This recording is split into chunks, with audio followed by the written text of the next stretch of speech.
were signed, including on treaties on extradition, combating crimes, cooperation in UN peacekeeping mission, as well as in the areas of transit trade, customs, financial regulation, agriculture. Economically, the leaders set an ambitious target of increasing bilateral trade to US $1 billion and committed to expanding cooperation in energy, agriculture, textile, finance, technology.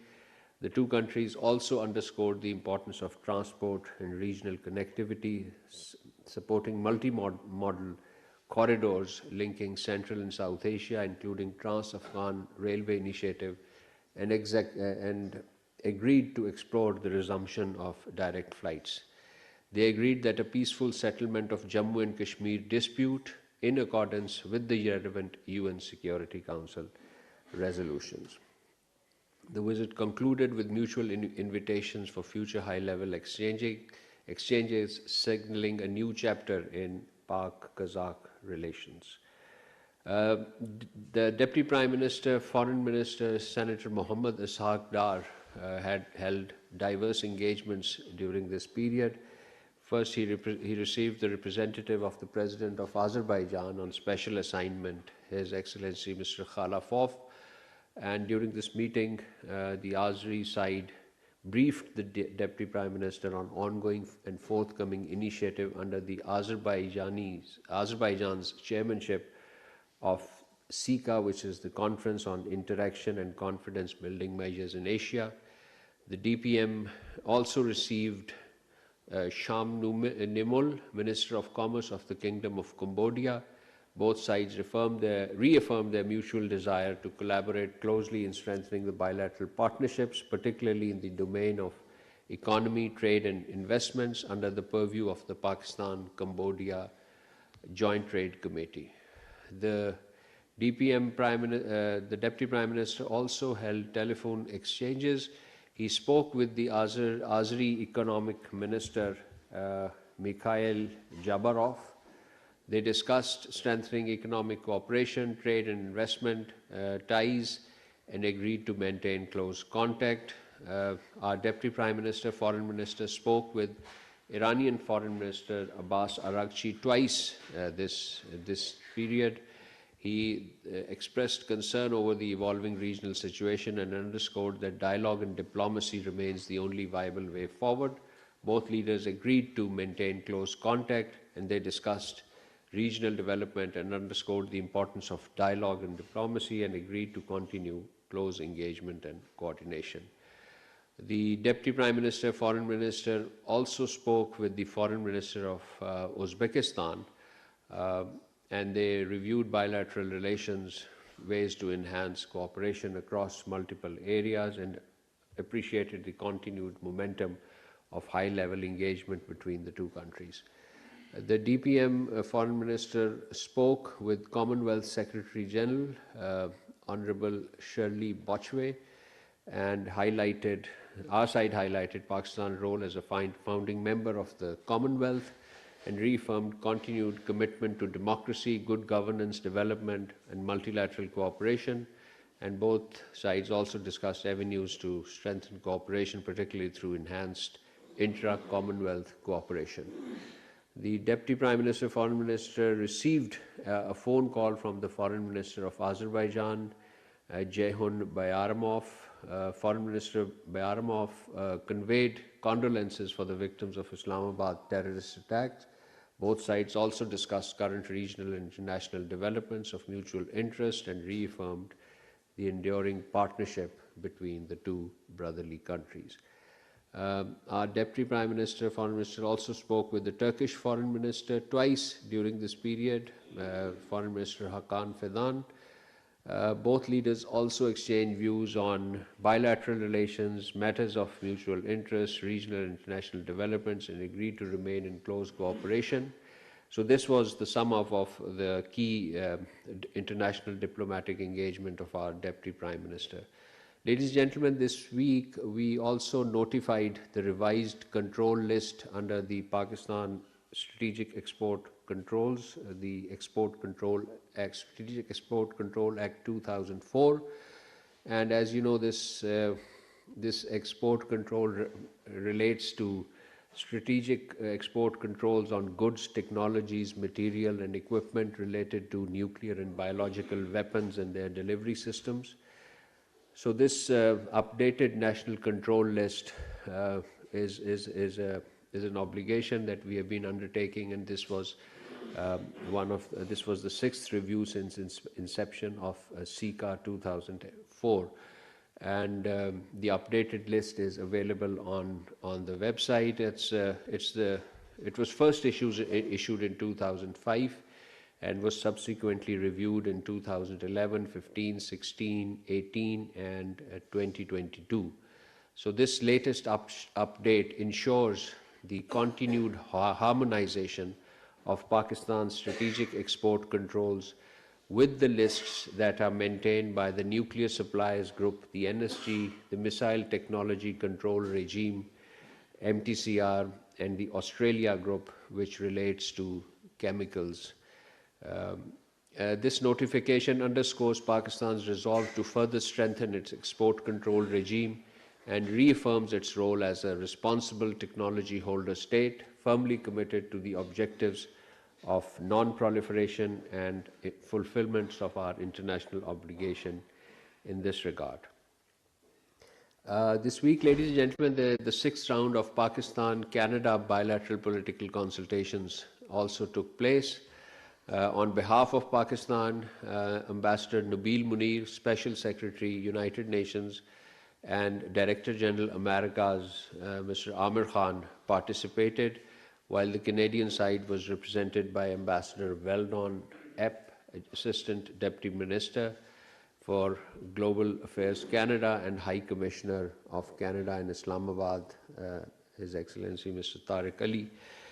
Recognizing the significant untapped potential in the relationship, both sides expressed their readiness to improve the implementation of existing agreements and identified new avenues for cooperation, particularly strengthening trade and economic cooperation, including greater support to business communities, facilitation of trade delegations, and enhanced institutional linkages. The two sides also exchanged views on evolving global and regional environment and discussed key multilateral issues of mutual interest. Both sides agreed to maintain regular consultations and expressed confidence that sustained engagement would lead to new progress.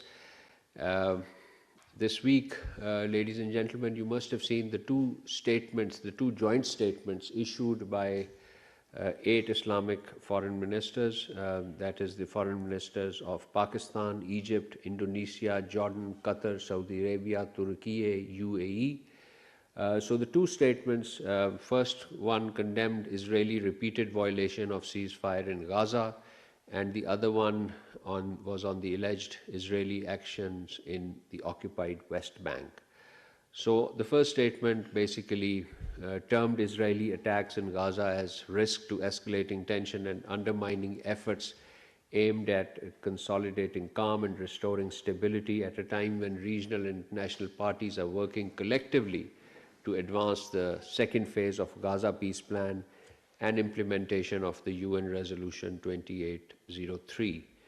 And in the second statement, ladies and gentlemen, the foreign ministers condemned Israeli decisions and measures aimed at imposing unlawful Israeli sovereignty, entrenching settlement activity, and enforcing a new and illegal administrative reality in the occupied West Bank, thereby accelerating attempts at its illegal annexation and displacement of the people of Palestine. The foreign minister reaffirmed that Israel has no sovereignty over the occupied Palestinian territory. Israeli action represents an assault on the inalienable right of the Palestinian people to realize their independent and sovereign state on the 4th June 1967 lines with occupied Jerusalem as its capital. Such actions by Israel undermine the ongoing efforts of peace and stability. This week, Pakistan also hosted the informal retreat of D8 commissioners on 5th and 6th February in Lahore. Pakistan hosted this retreat primarily to discuss strengthening the D8 Secretariat and improve its financial and administrative matters ahead of the commencement of the 51st session of the D8 Commissioners and the 12th D8 Summit. As you know, the current D8 Secretary General is Ambassador Suhail Mahmood, Foreign Secretary, and it comprises Azerbaijan, Bangladesh, Egypt, Indonesia, Iran, Malaysia, and Nigeria, Turkey, and Pakistan. So Pakistan attaches a lot of importance to D8 process and would remain engaged with it. And finally, ladies and gentlemen, two important visits to Islamabad. First was the Director General UNESCO, Dr. Khalid Al-Enani.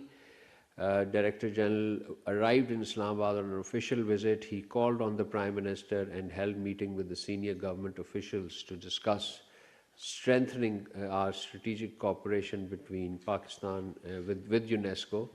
And this was the very first visit of Dr. Al-Enani to any country since his election as the new Director General of UNESCO in November 2025.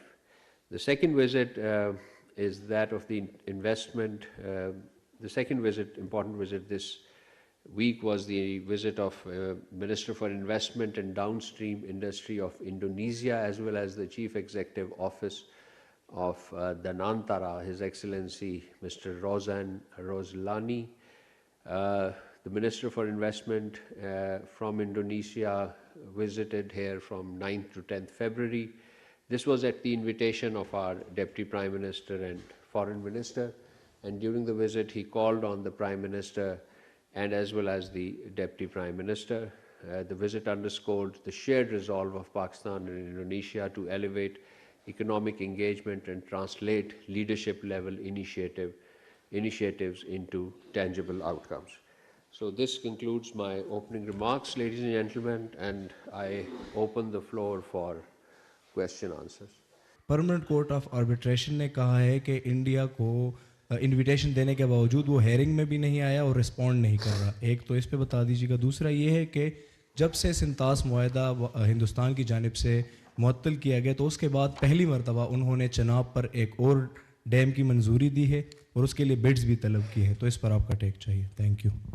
Pakistan legal team participated in the proceedings of the Court of Arbitration, which were held at The Hague, I think on 2nd to 3rd February. And during these proceedings, Pakistan requested the court to address the interpretation and application of the Indus Water Treaty with respect to certain design elements of the run-of-river hydroelectric projects that fall within the limited allowances provided under the Indus Water Treaty provided to India. India was invited by the Court of Arbitration to participate in the proceedings. Under the Indus Water Treaty, it was obliged to do so, and it chose not to appear. You must have seen the press release issued by the court, and we remain engaged with the process. On the second question on Sawalkot project on River Chenab, the matter has been taken up at the level of Indus Water Commissioners. Our Indus Water Commissioner had written a letter in July, I understand, and I can confirm that another letter has been written this week, I believe on 11th of February, to the Indian Indus Water Commissioner for information and consultations as mandated by the Indus Water Treaty of 1960. Pakistan reiterates that the Indus Water Treaty remains a binding international instrument consistent with the decisions of Court of Arbitration of June and August 2025. And we also remain engaged with it. No unilateral actions or defiance can alter this legal reality. Pakistan calls upon India to return to full treaty compliance and fulfill its obligations under the Indus Water Treaty. We are fully committed to the peaceful resolution of disputes and issues with India through dialogue and international legal mechanisms. and we wish to reiterate that we will never compromise on our existential water rights of our people. One lynching case in Bangladesh led India to expel a Bangladeshi cricketer player, and what happened next, that is known to us. Is there any chance that Pakistan is also keeping the track of lynchings happening in India, and what was our reaction to it? The incident in Bangladesh, I believe, has been addressed through a transparent judicial process, and we can appreciate the authorities of Bangladesh for doing so. And on the contrary, the lynching in India, unfortunate lynching of Muslims in India, continue unabated and seemingly under official patronage, under political patronage. You mentioned about if we are keeping a track of it, we do so, and we are deeply alarmed that at least 55 Muslims were lynched across India last year, pointing to a disturbing and persistent pattern of targeted and hate-motivated violence. This 55 is a figure that is supported with evidences, with names, and with progress on the cases. Credible accounts suggest that many of these incidents occurred with the tacit or explicit complicity of local authorities and local political leaders, underscoring the role of state patronage and impunity in enabling such crimes. And this is an important matter that needs international attention, the state and political patronage. And these acts do not occur in isolation. They unfold within a broader social and political climate marked by hostility, where Hindutva-driven narratives increasingly portray